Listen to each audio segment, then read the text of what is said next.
പുതിയൊരു വീഡിയോയിലേക്ക് സ്വാഗതം. ഇന്നത്തെ വീഡിയോയിൽ നമ്മൾ ഡിസ്കസ് ചെയ്യാൻ പോകുന്നത് NCERT ടെക്സ്റ്റ് ക്ലാസ് 6ലെ സയൻസ് ചാപ്റ്റർ 16 ആണ്. ഇതിന് മുൻപുള്ള 15 ചാപ്റ്റേഴ്സും നമ്മൾ ഡിസ്കസ് ചെയ്തു കഴിഞ്ഞു. അപ്പോൾ ഇത് NCERT ക്ലാസ് 6ലെ സയൻസിൻ്റെ അവസാനത്തെ ചാപ്റ്റർ ആണ്. എല്ലാ ചാപ്റ്റേഴ്സും നമ്മൾ ഈ വീഡിയോയോട് കൂടെ ഡിസ്കസ് ചെയ്തു കഴിഞ്ഞു. കാണാത്തവർ ദയവായി മറ്റു വീഡിയോസ് കൂടെ കാണുക, സപ്പോർട്ട് ചെയ്യുക. അപ്പോൾ ഇന്ന് നാം പഠിക്കാൻ പോകുന്ന ചാപ്റ്ററിൻ്റെ പേരാണ് ഗാർബേജ് ഇൻ, ഗാർബേജ് ഔട്ട്. ഗാർബേജുകളെ കുറിച്ചും അവ എങ്ങനെ ഫോം ചെയ്യുന്നു, അവ എങ്ങനെ പ്രോസസ്സ് ചെയ്യണം എന്നതിനെ കുറിച്ചാണ് ഈ ചാപ്റ്ററിൽ ഡിസ്കസ് ചെയ്യുന്നത്. നമുക്ക് ആരംഭിക്കാം. Dealing with garbage. Garbage is defined as the items or materials that need to be discarded because they no longer serve any purpose for us or are of no use to us.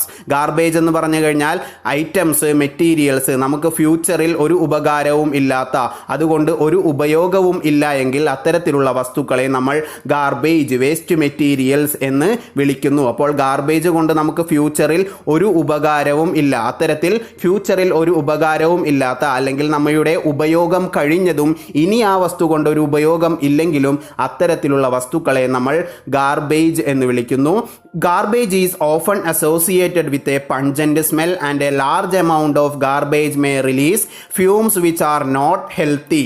അപ്പോൾ ഈ ഗാർബേജിൽ നിന്നും വളരെ pungent smell, രൂക്ഷമായ ഗന്ധം പുറപ്പെടുകയും ഇനി ഒരുപാട് ഗാർബേജുകൾ ഒരേ സമയത്ത് ഒരു സ്ഥലത്ത് തന്നെ കൂടിക്കിടക്കുകയാണെങ്കിൽ അവയിൽ നിന്നും ചില ഗ്യാസസ് പ്രൊഡ്യൂസ് ചെയ്യുകയും ചെയ്യുന്നു. ഈ ഗ്യാസസ് നമ്മൾ മനുഷ്യനുക്ക് ഹാംഫുള്ളായി അഫക്റ്റ് ചെയ്യാൻ സാധ്യതയുണ്ട്.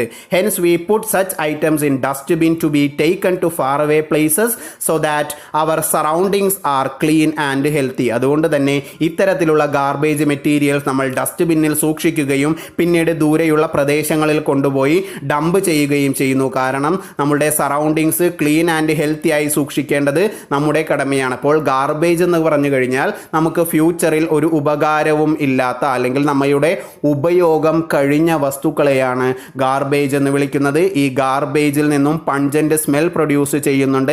ഇനി ഗാർബേജ് ലാർജ് ക്വാണ്ടിറ്റി ആയി കഴിഞ്ഞാൽ അതിൽ നിന്നും ധാരാളം ഹാംഫുൾ ആയിട്ടുള്ള ഗ്യാസസ് പ്രൊഡ്യൂസ് ചെയ്യും. അതിനാൽ തന്നെ ഈ ഗാർബേജസ് ഡസ്റ്റ്ബിന്നിൽ സൂക്ഷിക്കുകയും മറ്റു പ്രദേശങ്ങളിൽ കൊണ്ടുപോയി നമ്മൾ ഡംപ് ചെയ്യുകയും ചെയ്യുന്നു.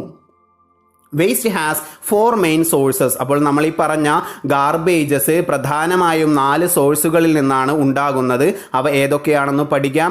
ആദ്യമായി domestic waste. These constitute the kind of wastes that are generated by household, offices, schools. ഓഫീസുകളിൽ നിന്നും സ്കൂളുകളിൽ നിന്നും നമ്മുടെ വീടുകളിൽ നിന്നും പ്രൊഡ്യൂസ് ചെയ്യപ്പെടുന്ന വേസ്റ്റുകളാണ് ഡൊമസ്റ്റിക് വേസ്റ്റസ് എന്ന് അറിയപ്പെടുന്നത്.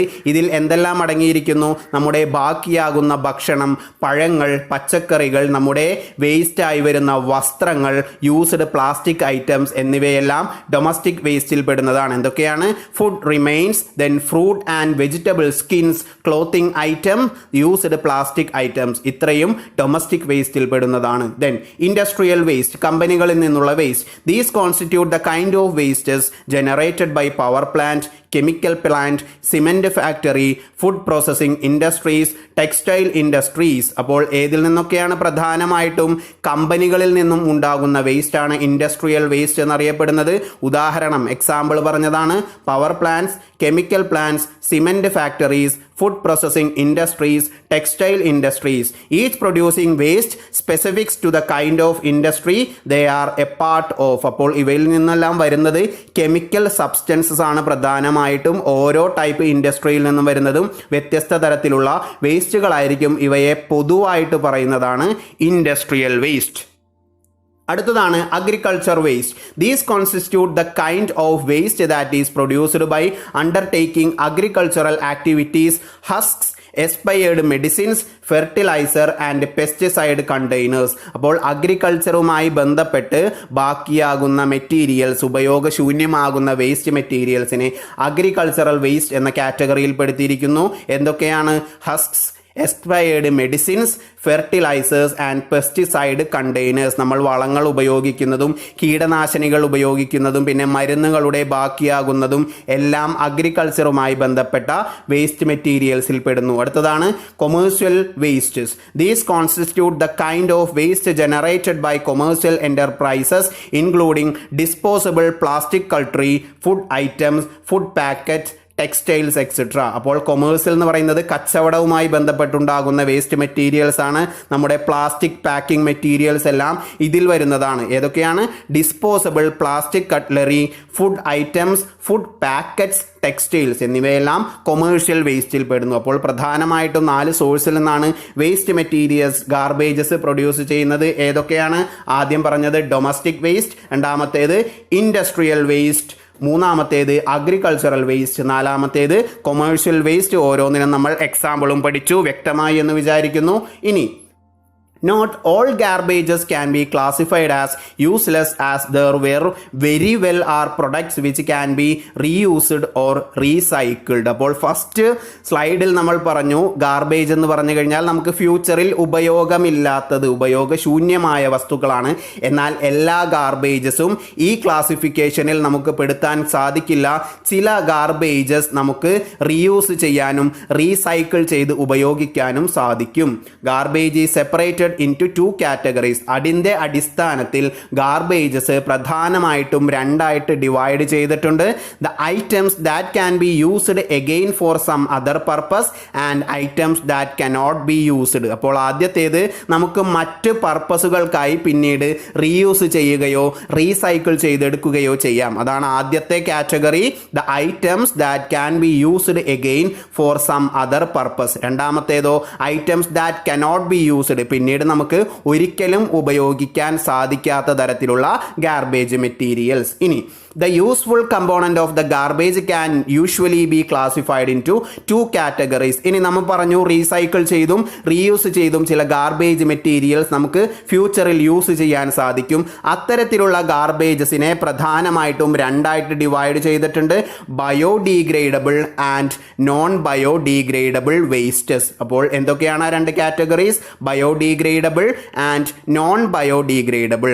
അപ്പോൾ ഗാർബേജസ് പ്രധാനമായിട്ടും 2 തരത്തിലുണ്ട്, items that can be used again for some other purpose and items that cannot be used.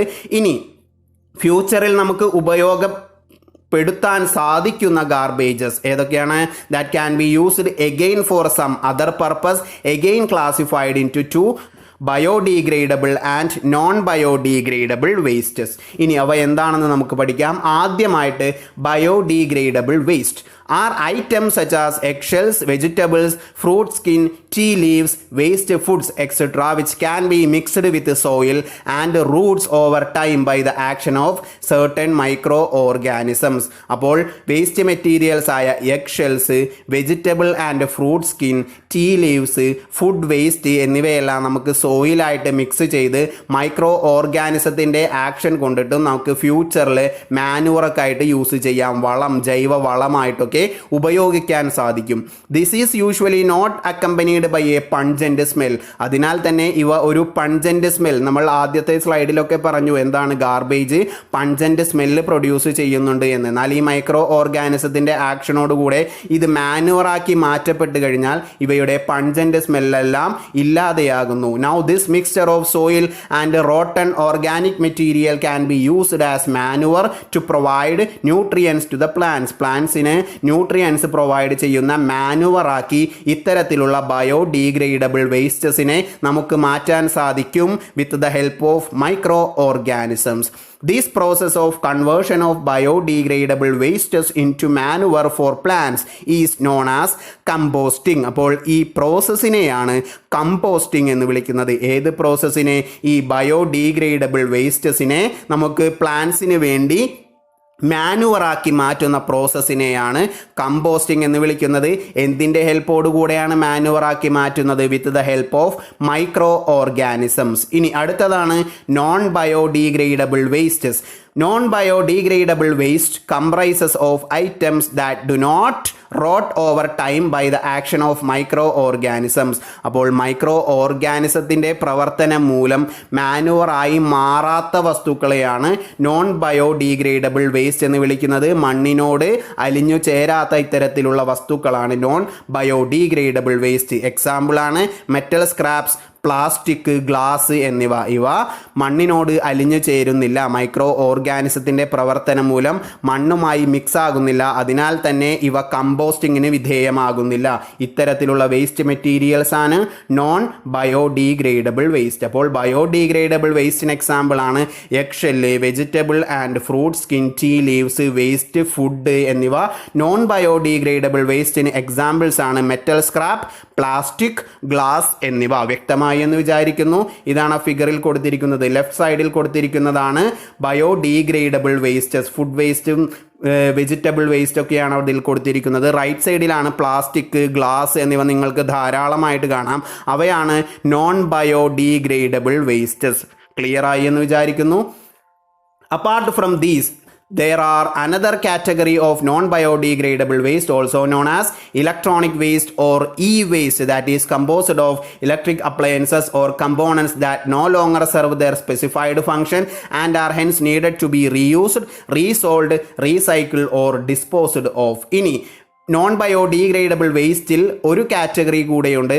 അതിനെയാണ് ഇലക്ട്രോണിക് വേസ്റ്റ് അല്ലെങ്കിൽ ഇ വേസ്റ്റ് എന്ന് പറയുന്നത്. ആധുനിക കാലഘട്ടത്തിൽ രൂപപ്പെട്ട ഒരു വേസ്റ്റ് ഫോമാണ് ഇലക്ട്രോണിക് വേസ്റ്റ്. നമ്മൾ ഉപയോഗിക്കുന്ന ഇലക്ട്രിക്കൽ അപ്ലയൻസസിൽ നിന്നും കമ്പോണൻസിൽ നിന്നുമാണ് ഇത്തരത്തിലുള്ള വേസ്റ്റുകൾ പ്രൊഡ്യൂസ് ചെയ്യപ്പെടുന്നത്. ഇവ അവയുടെ ഫങ്ഷൻ കഴിഞ്ഞു കേടായി കഴിഞ്ഞു കഴിഞ്ഞാൽ പിന്നീട് ഇവ എന്ത് ചെയ്യണം? ഒന്നില്ലെങ്കിൽ റീയൂസ് ചെയ്യണം, അല്ലെങ്കിൽ റീസോൾഡ് ചെയ്യണം, അല്ലെങ്കിൽ റീസൈക്കിൾ ചെയ്യണം. ഇനി ഈ ഫംഗ്ഷൻ ഒന്നും നടന്നില്ല എന്നുണ്ടെങ്കിൽ അവ ഡിസ്പോസ് ചെയ്യണം. മാത്രമല്ല ഇവ മണ്ണുമായി മിക്സ് ആകാത്തതിനാൽ തന്നെയാണ് ഇവയെ നോൺ ബയോഡീഗ്രേഡബിൾ വേസ്റ്റ് എന്ന് വിളിക്കുന്നത്. These are non biodegradable as no action by any micro organism is effective in breaking them down. ഇവയെ ബ്രേക്ക് ഡൗൺ ചെയ്യാൻ സാധിക്കില്ല. എന്തിൻ്റെ ആക്ഷൻ കൊണ്ട്? മൈക്രോ ഓർഗാനിസത്തിൻ്റെ ആക്ഷൻ കൊണ്ട്. അതുകൊണ്ട് ഇലക്ട്രോണിക് വേസ്റ്റ് അല്ലെങ്കിൽ ഇ വേസ്റ്റ് എന്ന് പറയുന്നതും നോൺ ബയോഡീഗ്രേഡബിൾ വേസ്റ്റിന്റെ കാറ്റഗറിയിൽ പെടുന്നതാണ്.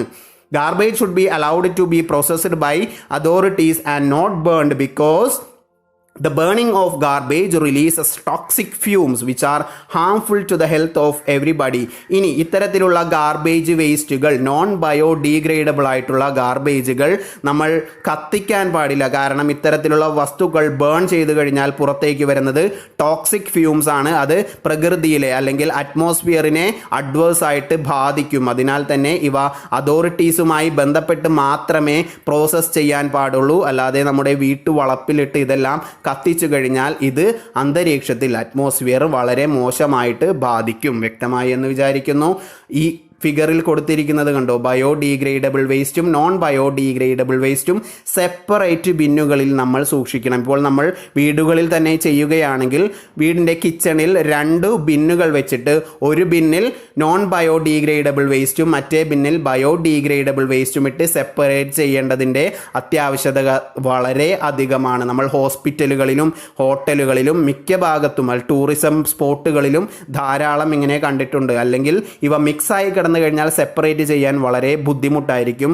അതിനാൽ തന്നെ ഇത്തരത്തിലുള്ള പ്രവർത്തനങ്ങൾ നമ്മൾ പ്രോത്സാഹിപ്പിക്കണം. പറഞ്ഞതെല്ലാം വ്യക്തമായി എന്ന് വിചാരിക്കുന്നു. അപ്പോൾ ഈ ചാപ്റ്ററിൻ്റെ ഏകദേശം പകുതി കംപ്ലീറ്റ് ആയിട്ടുണ്ട്. ഇനി അതിൻ്റെ പാർട്ട് 2 ഞാൻ അടുത്ത വീഡിയോയിൽ അപ്ലോഡ് ചെയ്യുന്നതായിരിക്കും. പറഞ്ഞതെല്ലാം വ്യക്തമായി എന്ന് വിചാരിക്കുന്നു. എൻ്റെ വീഡിയോസ് ഇഷ്ടമാകുന്നുണ്ടെങ്കിൽ ചാനൽ സബ്സ്ക്രൈബ് ചെയ്യുക, ഷെയർ ചെയ്യുക. പുതിയൊരു വീഡിയോയുമായി വരുന്നതുവരേക്കും താങ്ക് യു.